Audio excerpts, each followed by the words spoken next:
Bu həyatda ən dəyərli şey can sağlığıdır.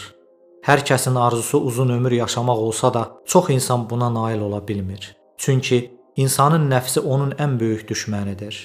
Bəzi zərərli və pis vərdişlər insan ömrünü qısaldır. Həmçinin məlumatsız və məsuliyyətsiz olmaq da insana böyük zərərlər verə bilir. Necə gəldi yaşamaq asan olsa da, mənasız və dəyərsizdir. Maraqlanmaq, araşdırmaq, xəbərdar olmaq və disiplinli bir həyat daha mənalı və daha sağlamdır. Əgər siz də uzun və sağlam bir ömür yaşamaq istəyirsinizsə, videonu sona qədər izləməyinizi tövsiyə edirəm. Bu videoda insan ömrünü qısaldan 5 əsas amilin nələr olduğunu öyrənəcəksiniz. Hazırsınızsa başlayaq. 1. Siqaret çəkmək. Bütün araşdırmalar siqaret çəkməyin insan ömrünə ən çox zərərli olduğunu göstərir. ABŞ-da aparılan bir neçə araşdırma siqaret çəkən insanla siqaret çəkməyən insan arasında 10 il fərq olduğunu aşkar etmişdir. Yəni, siqaret çəkən bir insanın ömrü siqaret çəkməyəndən 10 il qısadır. Siqaret çəkmək başda xərçəng olmaqla bir çox xəstəliklərə səbəb olur.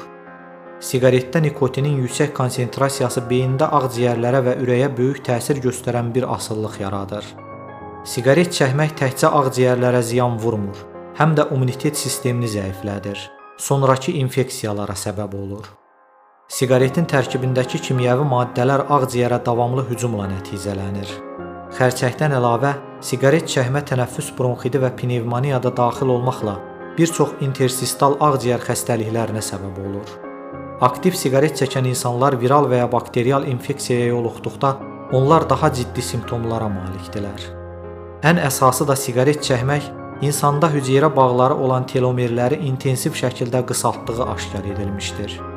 Ümumdünya Səhiyyə Təşkilatının verdiyi məlumata görə, hər il dünyada 7 milyon insan siqaretdən ölür.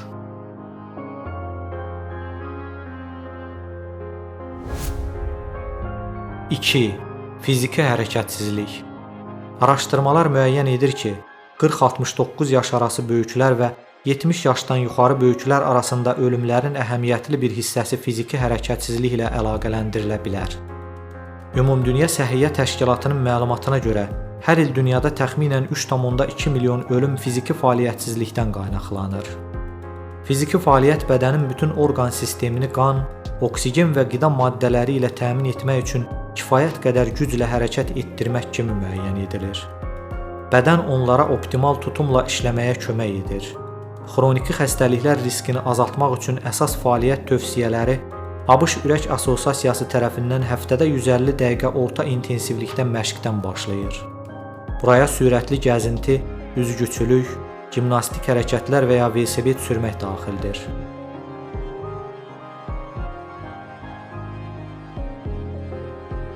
Fiziki fəaliyyətin olmaması beyindən sümüklərə, mədə-bağırsaq sisteminə və bütün bədənə təsir etmək potensialına malikdir. Həmçinin, araşdırmaçılar uzun müddət oturmanın piylənmə, yüksək qan təzyiqi, ürək xəstəliyi və 2-ci tip diabet riskinin artması və vaxtından əvvəl ölüm riskini artıra biləcək bir çox xroniki vəziyyətlə əlaqəli olduğunu bildirir. Fiziki hərəkətsizliklə əlaqəli digər potensial ölümcül şərtlərə astopeniya, sarkopeniya, omba sınıqları, depressiya, demans və insult daxildir.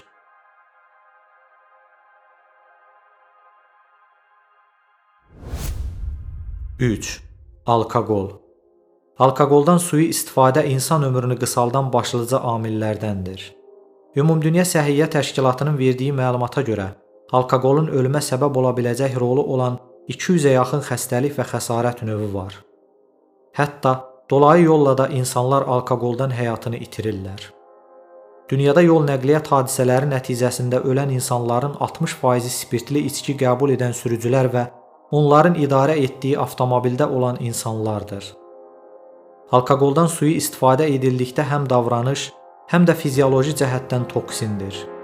Alkoqol intoksikasiya ilə bağlı bədbəxt hadisələr və zədələrdən başqa, yüksək qan təzyiqi, ürək xəstəliyi, insult, qaraciyər xəstəlikləri, həzm problemləri və qadınlarda döş xərçəngi riskini artırır.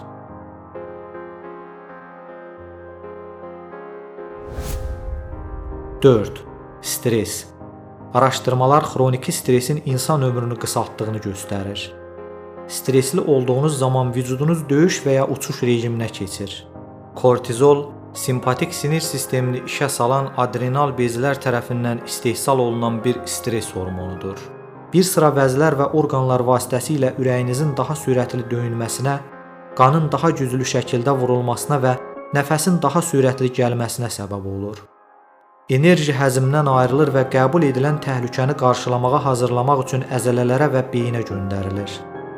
Bu dəyişikliklər qısa müddət ərzində stressdən xilas olmağa kömək edir. Lakin davam etdikdə sağlamlığınıza zərər verir. Bədənin hər bir orqanı stres hormonlarından təsirlənir. Ümumi sağlamlığınıza və rifahınıza zərər verir. Davamlı olaraq artan kortizol səviyyələri beynin fəaliyyətinə mənfi təsir göstərir. Davamlı olaraq artan qan şəkəri, yüksək qan təzyiqi və insulin müqaviməti və s. Stres tək başına tiroid bezinin pozulmasına səbəb olmasa da, onu daha da pisləşdirir. Bütün insanların bioloji saatı var. Elm adamları DNT-dəki kimyəvi dəyişikliklərə baxaraq, bu saata görə kiminsə yaşını ölçə bilirlər. Araşdırmalar xroniki stresin ömrü qısalda və uzun ömürlüyü azalda biləcəyini göstərir. Araşdırmaya görə, stres bu bioloji saatı sürətləndirərək daha sürətli qocalmağa kömək edir.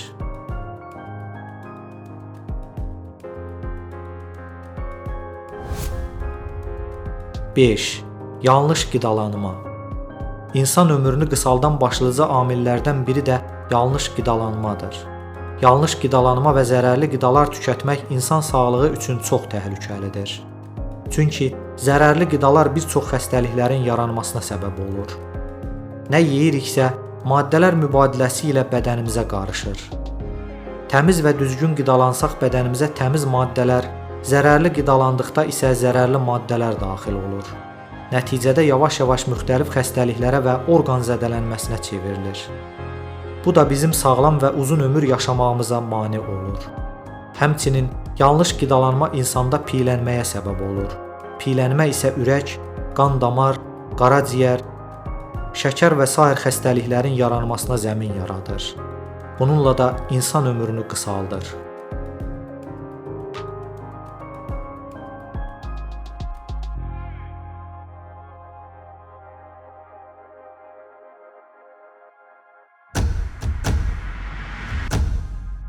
El arasında belə bir məsəl var. Kim 100 il yaşamasa günah onun özündədir. İki formada ölmək var. Biri var əcəlin çata öləsən, biri də var özünə qəsd edərək və ya özünü təhlükəyə ataraq öləsən. Ömür dəyərli bir nemətdir. Bu neməti dəyərləndirib qədrini bilmək lazımdır. Yoxsa hər şey yarımçıq qalacaq. Hər birinizə sağlam və uzun ömür diləyi ilə. Hələlik.